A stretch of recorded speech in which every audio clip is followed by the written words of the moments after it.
Started. Okay, so hello everyone. Uh, so I think I can see that some of you are here. So this is our second live session, and I think sorry I could not reply your queries. So I have all the queries with me now. So I can discuss few of them. So I will upload this reply. My TA, the teaching assistant, will upload this by tomorrow. So I was little busy, and I thought like let's have some more queries, and then I will reply together. So this is yeah. So I think yeah. Good afternoon. So I think you have if you have some query, you can write it here. But I just want to tell you some of the queries I have here with me. Whatever you posted, at least some of them. So you have asked about the Davis experiment. The particle velocity is assumed to be UP, but the velocity should be 0.5 UP US. As the velocity of the interface is higher than the piston, we can assume linear variation. So why the particle velocity of the of the piston, I think, right, or of the particles is assumed UP and not the average. So yes, the particle velocity is taken approximately as the only piston velocity. So US is the velocity of the disturbance front, and velocity of the piston is UP. Um, I mean, UP is more appropriate to be assumed as the velocity of the mass. So that's why we only keep the UP. And linear variation, yes, you can think about linear variation, but linear variation may not be a very good assumption here. If you see, in the lecture or in the book, so it may not be, may not be a good assumption here. It will not vary actually linearly. So we used, piston velocity here. And I think you have asked about observers sitting on the wavefront is a non-inertial frame of reference, acceleration is not zero. No, I think the observer sitting on the wavefront will not have acceleration. So I will check this and I will reply you. But um, so I think observer sitting on the wavefront should not have acceleration. And the another question is, yeah, it's porosity. So does the porosity here means usual porosity, that is property of the material to resist flow through it? How does porosity is related to phase transformation? So phase transformation discussion, sir, can we do this Cisco or Zoom or Microsoft Team? No, this is the only Sandravan Singh, right? So this is the only actually platform we do, because I cannot individually do it, right? So it's like our Center for Education Technology of IIT Guwahati, they have this setup, and we only use this platform actually with YouTube. So so this is about this porosity. I think with the effect of porosity on phase transformation, it will be discussed in the subsequent lecture. Probably you have already um, probably you have encountered that. And shock state. So how do you what do you mean by shock state? So shock state, it's something like thermodynamic state, right? So it is the condition defined by some state variables, like our thermodynamic state. And there are some queries regarding some assignments. I actually need to check this. Um, this is question number 17 of assignment number 5. I'm getting the answer to be 1705 meter per second, but the accepted answer is 3150 meter per second. I don't know if I am solving it wrongly. Please somebody provide a correct solution to it. So I don't know if I mean I need to check it. The answer should be correct. Whatever we are giving should be correct. But I'll check it. I'll check it and let you know. I hope others also are not getting the same answer what he got, like 1705 meter per second. And then another question on again on question number 11 in assignment 5. For an observer that moves with the shock front, the material behind the shock front is stationary. How is this true? So I need to check the question. Sorry, I don't have the questions right now. And I may forget what I wrote exactly. Then another question again on assignment. Steep wavefront is characteristic of an ideal shock wave. That is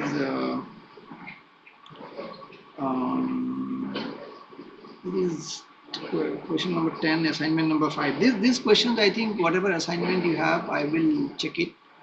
I will check it and let you know. And then this another question is why the wave velocity depends on the amplitude of the wave. The velocity increases with the amplitude. Why the plastic wave velocity is less than elastic wave velocity, although the amplitude of the plastic wave is higher than the elastic wave. So this is basically we are talking about two different kind of waves. One is elastic wave and another one is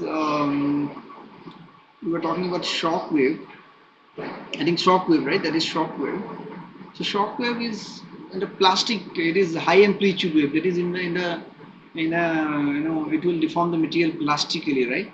So for elastic wave, uh, is different. I think when we discuss from the atomic perspective of elastic wave also, uh, the back and forth motion of the atoms are low, right? The back and forth motion, which is amplitude actually. So amplitude is low, and that's why we call that elastic. So if the amplitude is high, the back and forth motion of the atoms is high, then the material can be plastically deformed. The shock wave is also in that class only. So it is a plastic wave.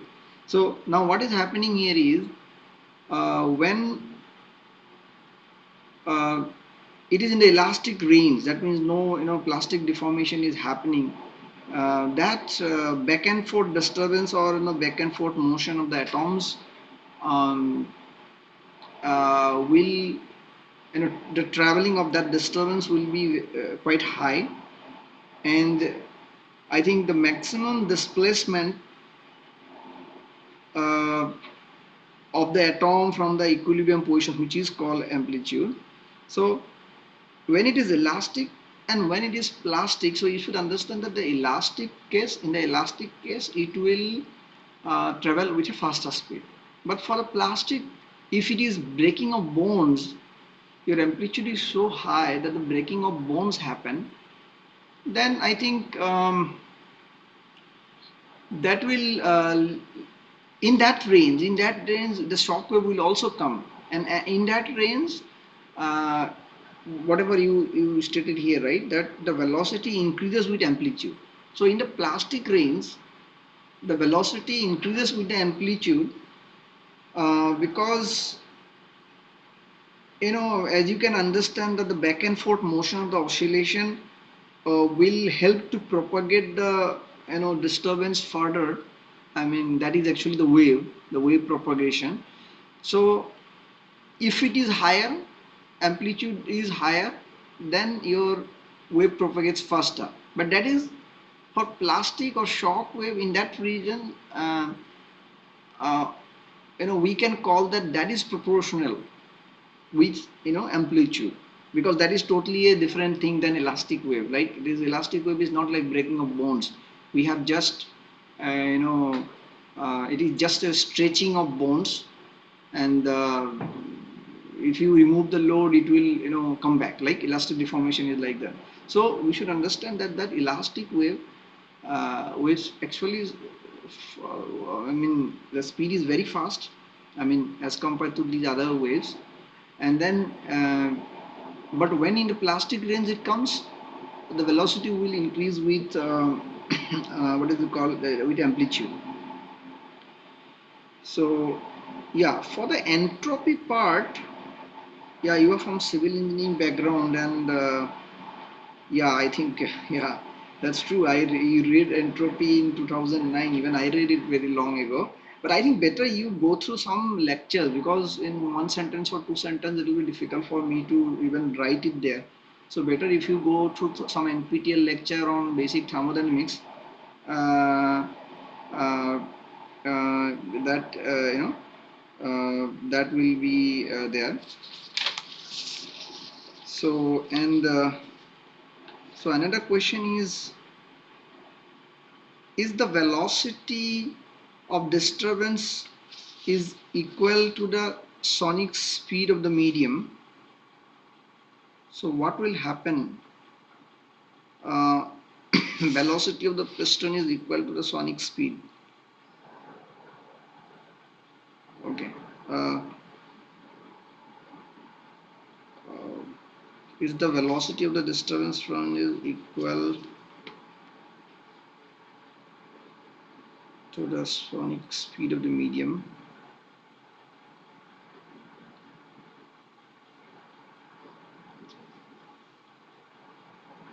Uh, is the velocity okay? So you are saying that the piston with the equal to the sonic speed. So what you can do is, um, velocity of the disturbance front will depend on the piston for sure. You are talking about the piston problem, right? That I'm reading it from the your this. So you have some question here also, but I'll see this first. So velocity, actually what happens in the piston problem.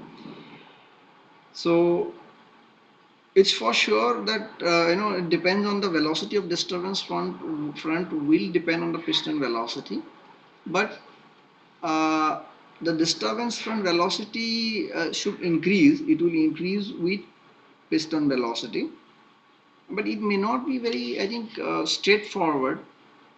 I mean, like how it increases. So you can probably find some literature on that if you search. Um, I mean, if you are asking what will be the disturbance from velocity at piston speed equal to sonic speed, your piston is moving at sonic speed. So that I think may not be very straightforward. You can see plots, some literature, some research article you will get probably plot of Mach number versus your, I think, piston speed. So uh, Mach number is the ratio of the flow velocity to the local sound speed. So whether your velocity is higher than the sonic speed, or I mean, it is, if it is Mach number is 1, let's say it is sonic velocity, or if it is higher than that. So that kind of plot you will get. And I mean, let's say y-axis it is Mach number, and x-axis it is piston velocity. So although the sonic velocity will increase with piston velocity, but it may not be very, I think, straightforward. I mean, like, and because you are asking the velocity of piston is velocity of what you were asking is piston is equal to sonic speed, or it is slightly higher than sonic speed, and the velocity of piston is substantially higher than the sonic speed. It has a curve. It's like it curves. Uh, it's not exactly straight line, but it goes increase with piston speed. Then Um, and also it depends on for different let's say medium can be, let's say, depend on the fluid actually, like maybe what is that called, like uh, it is calorically perfect or perfect gas or fluid or not, like that is called I think specific heat is constant or not. So it depends on the fluid also, if it is an ideal fluid, or it has a little variation from that, or depending on that velocity of the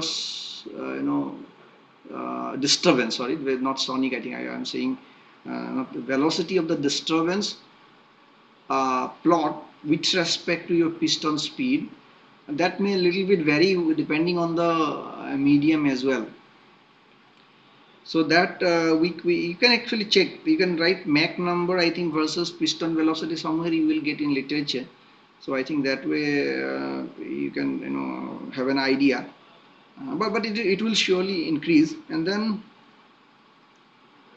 what will happen if the compressible fluids is replaced with the incompressible fluid?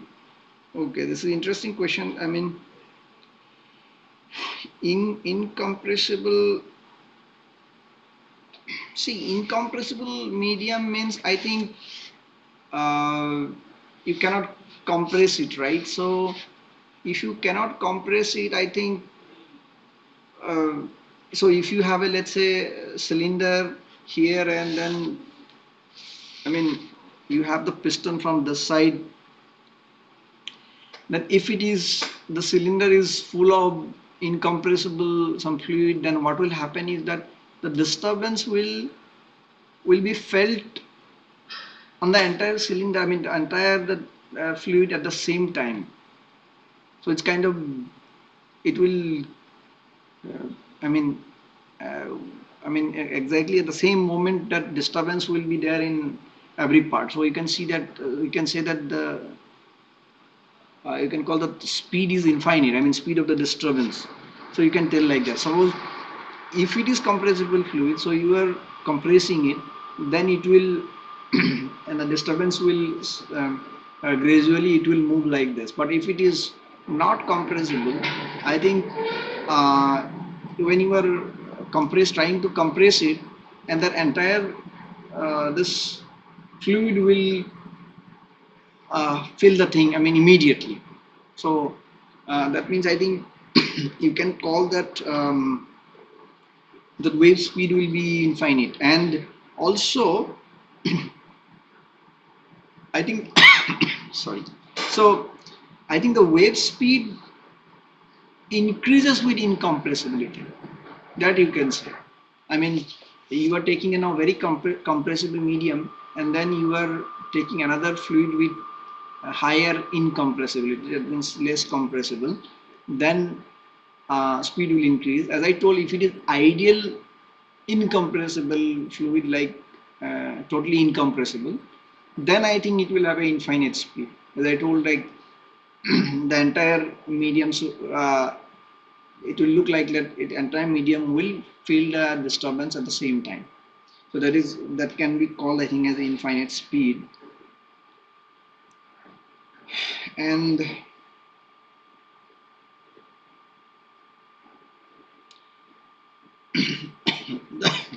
that wavelength represents what represents physically. Like if you do two different wavelengths of the spectrum, they represent different colors. So how does the mechanical wave will differ from each other, having different wavelength in their behavior?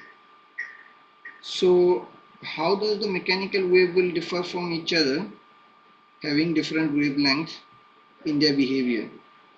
So on what factors does the wavelength of the mechanical wave depends? Uh, okay.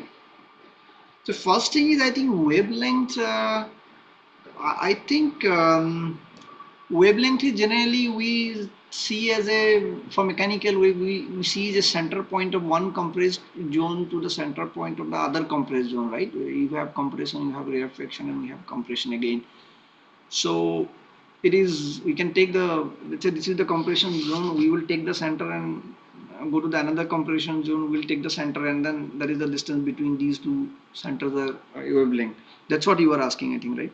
So that's what we, it's like a normal sound wave, no, whatever we studied earlier also, that compressed zone and reflection zone and again compressed zone. So that is, I think, probably whatever you are asking, I think I can reply that only. So then, if two different wavelengths of the spectrum for different colors, yes, I mean, if you were talking about electromagnetic wave, when I think in the beginning we discussed like difference between electromagnetic wave and the mechanical wave. So in the electromagnetic wave also we have a visible light range, and similarly here also in the mechanical wave also we have a audible range, right? Audible sound, or for human, let's say audible is let's say 20 to 20,000 hertz. So now in that, I think if you are talking that if you change the wavelength, then you have different color of light. So in this case, what will happen? Um, so different wavelengths of mechanical wave you are saying. Let's say we are talking about sound wave, which is also a mechanical wave. So if you have, I should say, what if you have different frequency of the source of sound, any musical instrument, or whatever sound source you were talking about. So if you have even if you compare different musical instrument, I think we talked about that in the course also, so it will have probably different frequencies. Even your guitar strings will have different frequencies. All right, you can even change the frequencies. So now if the frequency is different, then your wavelength will be different, because we are taking your wave speed as the constant for what is that, constant for air, let's say in air that will be constant. So now if your frequency is different, that means wavelength will be different, and the wavelength will different, I think that is called, in sound it is called pitch, pitch, right? The pitch will be different. um, so the answer to the question is with different wavelengths of mechanical wave. I mean, if it is in the audible range, like you were talking about the visible light. See, electromagnetic wave also you have a lot of different range which you cannot even see, or not the visible, outside the visible light. So here, if you say, and I'm also talking in the mechanical wave only in the audible range, then your pitch of the sound will be different. I mean, and volume of the sound, it's like that intensity. Volume is actually not, that is amplitude. From amplitude, if amplitude is different, your volume is different. And I think it is called pitch. And if you again try to understand the other way, your wavelength is higher means, uh, I mean, it's like wavelength is higher means your frequency is, um, uh, yeah, frequency is high, and then your wavelength will be low, right? So if you have, it depends, like it's, if you have different wavelengths means whether the sound is coming to your like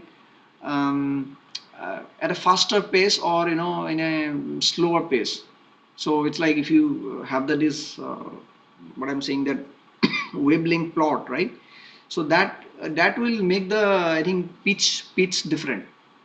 So you can check what is different kind of pitch, let's say for musical instrument. That is also the third point is wavelength of the mechanical wave, factors, right?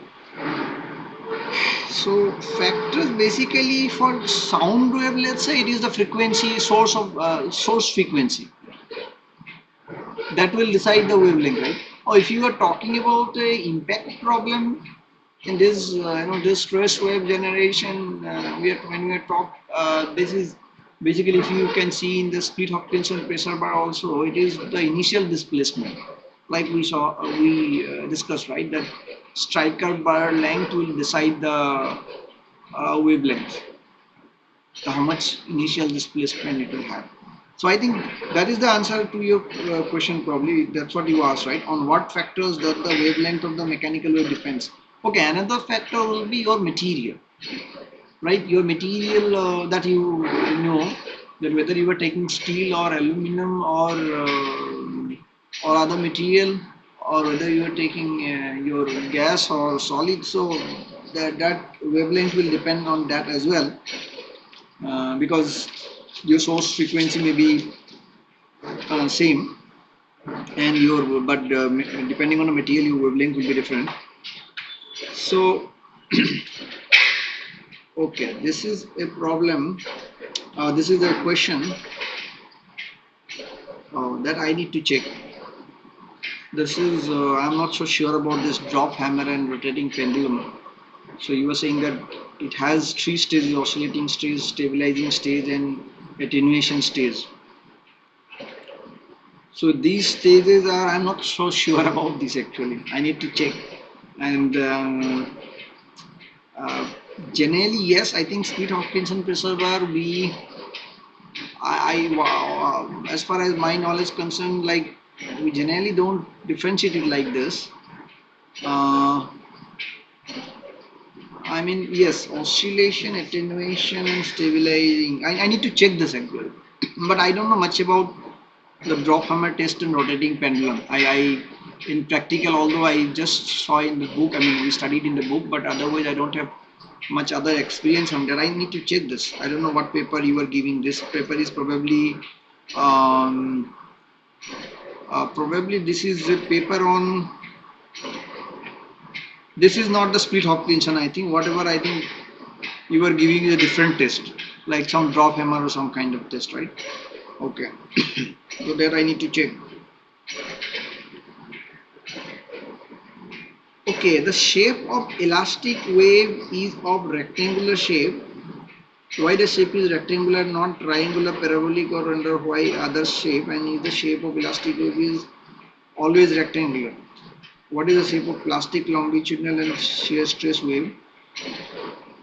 The elastic wave profile is rectangular for okay. Oh, already I replied this, and you were asking me another question on that.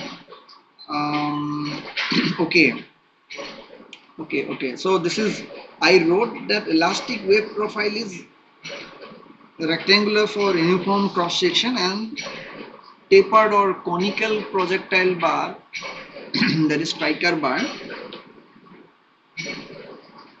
that is actually has a different pulse shape, right? That is triangular also. So you are asking that why, yeah, the shape, how it depends on the shape of the projectile.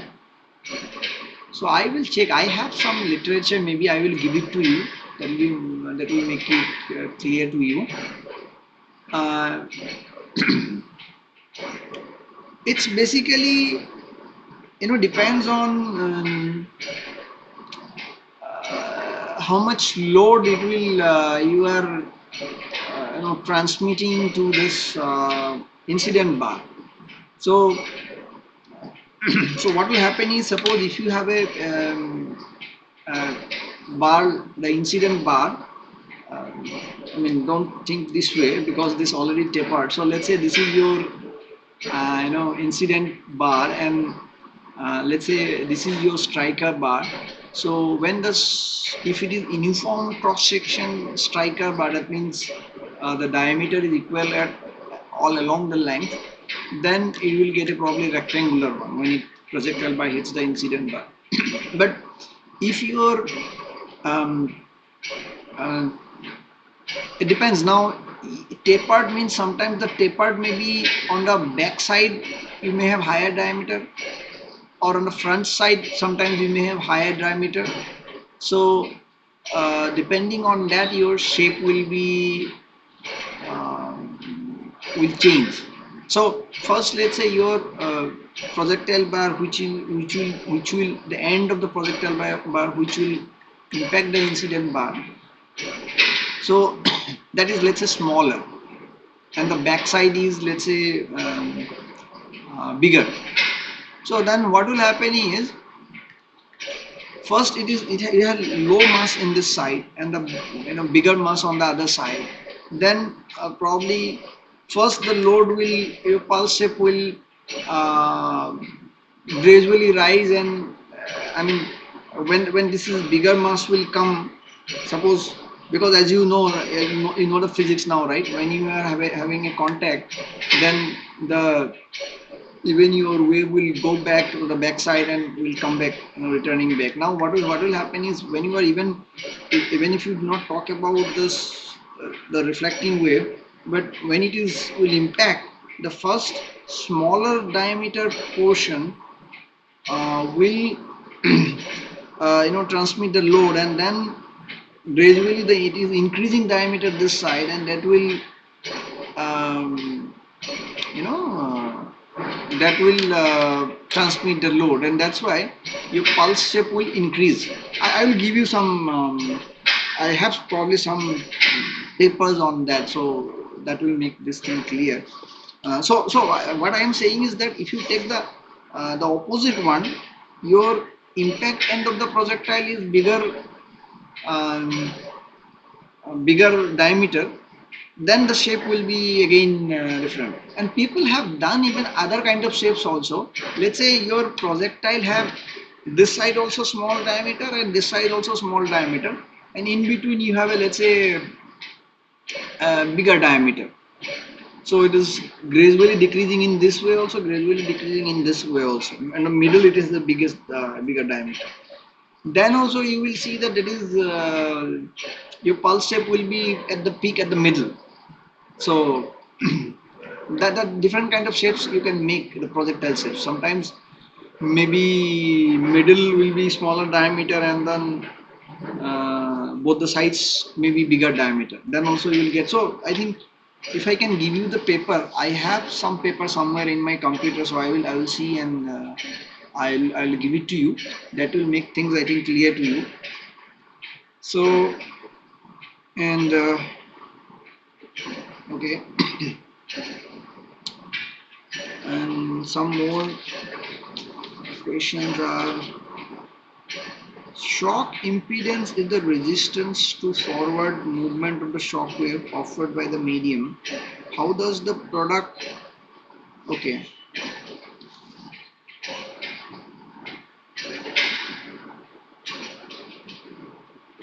Okay, you have some questions. Let me check those questions also. Shockwave can never be elastic. No, elastic. Generally, if the shockwave is a plastic wave, but elastic shockwave portions also, I'll discuss that. I'll write to you. So generally, even in the beginning, we told that. I think we told somewhere, right, that shockwave we generally, in the plastic range we think, and then while deriving the wave equation, we consider differential element for time dt, but this is assumption for pseudo-static analysis. Why to use the while analyzing dynamic analysis? Um, I'm not getting exact your questions. Please write to me in the discussion forum also. My TA will give it to me. Please, I'll reply you later.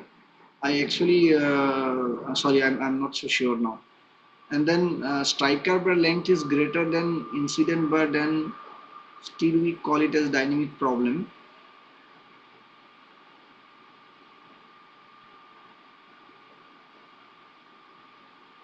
As the bar is compressed as a whole, no wave traveling. Uh, yes, this is actually, you can call it a dynamic problem, but yes, you can actually cannot see the wave. I think that it should be a dynamic problem, but if it is greater means you probably may not see the entire the wave structure, but it should be a dynamic problem. Yeah. So I will just tell you other things, whatever you ask me. The shock impedance is the resistance to forward movement of the shock wave offered by the medium. How does the product of okay, impedance is the resistance to forward movement. Okay, that is the statement. How does the product of Initial density and shockwave velocity represents the impedance, and the impedance is property of the medium. Why does the impedance term contain wave velocity term? First thing, I think this wave velocity is it is actually material dependent, right? The wave velocity is material dependent, like whatever shock wave velocity or sound wave velocity, they are material dependent, right? So they are,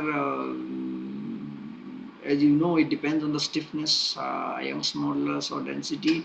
So um, it's not like independent property, but it is dependent on others, but it is still a material dependent. So we can use it. I think we can use it.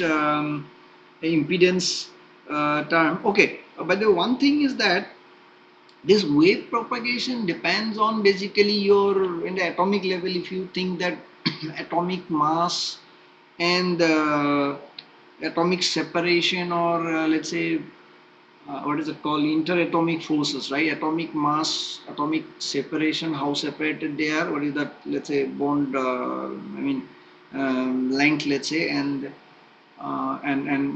what is the force in between the atoms, interatomic forces. So those are the things that decides the resistance, how much resistance the material will exert against the wave propagation. So whether it can, I mean, if the resistance is high, that means wave propagation probably will not happen much. So now, so that is the impedance, right? Impedance is the resistance. Uh, so now your question, coming to your question is, you are asking why the product of initial density and shockwave velocity represent the impedance. Now, see, density and shockwave velocity, or like sound wave velocity. So these two terms, density or wave velocity, these two quantity will actually include all those basic factors of resistance against the wave propagation, because as I told that atomic mass or interatomic separation distance or interatomic forces,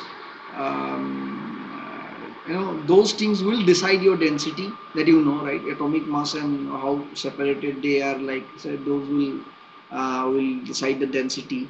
And also for the wave speed, see, wave speed, as you know, it depends on the stiffness and depends on your density.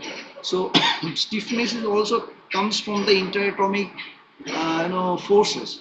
So what I mean is the density and the wave velocity, the product of that will product of the density and the wave velocity will include all the basic ingredients, that is atomic mass, atomic separation and interatomic forces, which will decide the resistance against the wave propagation, that is the impedance. I think that is the answer to your question. I mean, if you, I mean, I'll write these things, don't worry, I will write all those things. um, so then okay, so what do we, yes, that is actually we are talking about, yes, I think there is absolute zero pressure. You are talking about zero pressure, I think there is absolute zero pressure. And then what do you mean by equation of state? What we can interpret from the US? Added to this, UP, velocity after passing of shockwave should be a dependent parameter and the US should be independent, or I should say the UP is. So basically first thing is equation of state is, I think what we learned is the relationship between your shock velocity, shock wave velocity and the particle velocity, right? Those are two shock parameters. I mean US, U subscript S and U subscript P. So there are other shock parameters also, you know, that energy and pressure and sound speed those parameters are there. So those parameters, you have other relations also. If you see in the book, I cannot tell you exactly, but it may be in the Shockwave chapter. Maybe it has 2 3 tables. So that table is that there is a maybe that may be 4.1 or 4.2 or 4.3 table number. So in the book you can see that there are all these relations are listed. You know, relation between UP and US. That is the actually equation of state. We generally call equation of state only the relation between US and UP, but other relations are that relation between US means not United States of America. US means, I'm saying, it's Shockwave velocity. So relation between the Shockwave velocity and the pressure, relation between pressure and the, let's say, energy, or relation between yeah, these parameters. I mean, what I'm saying, the 5 parameters.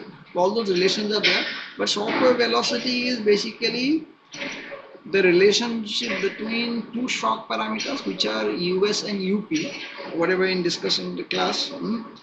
And also this, the constants C naught and S we use for this relation, right? C naught is, we call that sound speed at zero pressure. So C naught and S will be used in other relations also. If you see the textbook, no, that whatever table I am saying, no, so you somewhat okay. Um, large strain rate. Okay, sorry, large strain rate. I think I don't have much idea which will be good, but there's a brief. Even you don't need to have the book. You have online book, that is A.F. Bauer's Applied Mechanics of Solid. Some of you already know that, right? There is an online PDF, not PDF, exactly, online book you can see. I mean, Professor A.F. Bauer, I think Alan Bauer from Brown University. So he has a concise book on all these solid mechanics, it is applied solid mechanics, I think. So you can, I think you know that about that book, no? That book has a concise description of all these things, but you should have a background. So, but I think if you are, I think I'm sure that you are from a good background, so I think you can study that online. You can just search now AF Bauer, and then you will see the that content page. So you can see the constitutive relations. Constitutive relations, if you see, there you will get about different kind of constitutive relations, right? So will get linear elastic and linear elastic material. Let's say you have elastic plastic, or different kind of you can have, right? I mean, we assume sometimes, as we have discussed also, that can be rigid plastic. Rigid means maybe you may not ignore the elastic portions. Rigid plastic, or I mean, rigid, that means perfectly plastic. But now there are some materials model in that book you will get that plastic deformation also. You have large plastic deformation. So that is called large strain problem, let's say. And then large strain rate you are asking, basically the rate dependent. The rate dependent models are there. It is called viscoplastic. Viscoplastic. Uh, yeah, viscoplastic model is also there. So you have models which is only metal plasticity. You have only elastic models. I mean, as you know, only Hooke's law or so. But anyway, again for Hooke's law also, you should understand that even if you are talking about elastic materials, then you need to, our assumption is isotropic. So if you go for anisotropic, as you know, you already studied, some of you already studied about composite materials also. So elastic, because that book you can see, if you have a background, good background, let's say if you have already did bachelor's, probably you are now doing MTech or PhD, then probably you will understand. Otherwise, if you are directly from BTech, I think this book will be difficult to understand. So, or basically from some of you are from I think civil engineering. No, I don't know about civil engineering, but mechanical engineering people who already did some background course in mechanical, solid mechanics, then probably they will understand it.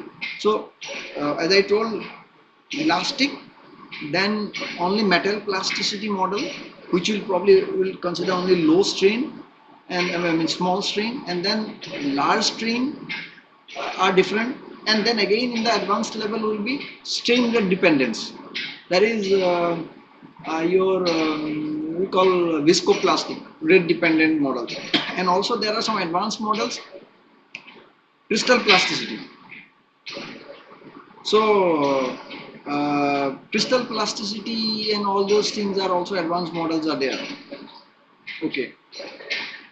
Um,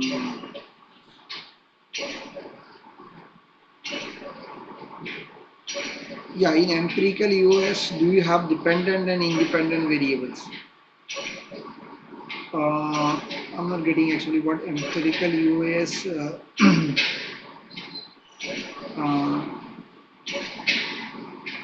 what kind of dependent independent variables you asking? But you can maybe post this query in the discussion forum also. So we just can you please write explicit in the discussion forum? I will reply you.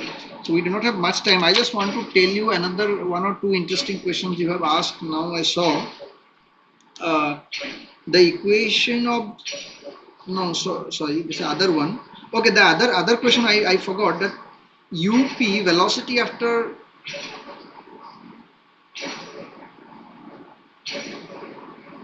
oh, particle velocity should be a dependent parameter and shockwave velocity should be independent.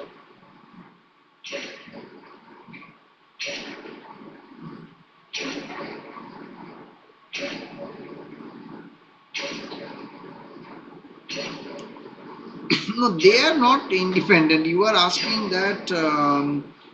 Uh, no, they are interrelated. So I don't know what you are exactly asking here. I'll check and I will reply you. But um, uh, okay, you are asking the US. No, these are just relationship between UP and US. Not like which will yeah, you were saying that US will be um, yeah, that I will answer you. I mean, you were asking that whether UP is, I think, US equal to some relation with UP, but this is just the relationship. You can, as you can see on the table, no, you can put anything, any way you can write it. Either way you can write it. This relationship. Okay, this is something. Velocity of sound is solid is approximately 6,000 meter per second in 16. Okay, you are talking about some plot, I think, which I have did in the video. In the graph, the velocity of the shockwave velocity is 2 to 10 kilometer per hour. Can you? Okay, if you see the book somewhere, it may be 4.1, table number 4.1. If you have the book, you can please check it. So there is a table where you will see the shockwave velocity and probably the particle velocity and your C. C is actually your sound velocity, that elastic wave velocity. So now in that list, sorry, I think maybe I made it, I mean, maybe confused for you. Maybe I made a mistake. I don't know. But I think that will give you that um, the shockwave velocity is not, I think, uh, higher than the sound velocity. That's what you are asking, right? Shockwave is much higher than the sound wave. So the velocity of shockwave should be much higher. That's what you are asking, right? So can you please check if you have the book?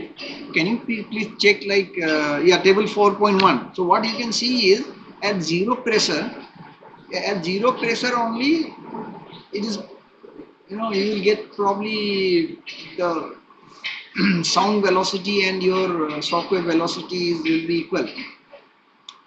And then when you are increase the pressure, I think shockwave velocity will be yeah, shockwave velocity will be actually lower that probably it's maybe my mistake, or I missed it, or somewhere I don't know, maybe I made a mistake maybe, or somehow it is. You should see the table 4.1, please, all of you note it down. Table 4.1, he wrote, Sundarban Singh, Sundarban Singh, right? Yes, Sundarban wrote already. The table 4.1 you see, then that you see the relation between C and US. So, so you should understand that shockwave velocity and your what is it called? Your sound velocity. Uh, that shockwave velocity doesn't exceed sound wave velocity. Actually, at higher pressure, very high pressures, it will decrease. And about porosity, volume of voids in solids. Okay, that I will discuss. Actually, this is generally porosity. We are not, I think, quantifying in the lecture. I forgot, but we are qualitatively we are saying that qualitatively we are saying that this is the porosity, and quantitatively I think you are correct.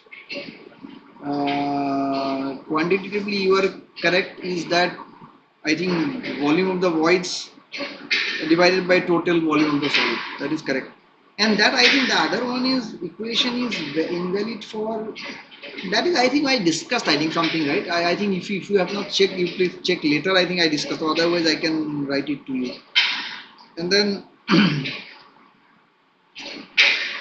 there are other some queries. Uh, yeah.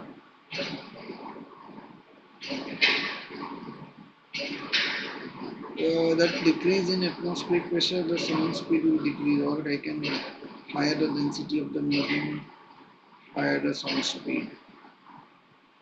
So I have several more questions, but we do not have time actually. It is already 1 hour. So there are many questions. That is good that you are asking some good questions here.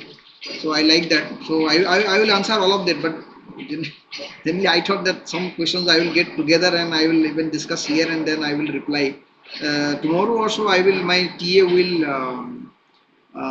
will actually, I will give it to him. I mean, I will write and I will give it to him, and then he generally uploads. I generally don't see from directly from the discussion forum. So because TAs are there, so they actually they are also involved. I have actually 3-4 TAs, but only one person is in campus and he is helping me, my PhD students. So about this atmospheric pressure, one of the question is the decrease in atmospheric pressure, sound speed will decrease. Yes, when the pressure will decrease, I think, yeah, if you go to lower and lower pressure, sound speed, yes, it should decrease. I think if you go to zero absolute pressure, maybe your sound speed may not be there. So it should, I think, decrease. And higher the density of the medium, um, higher the sound speed.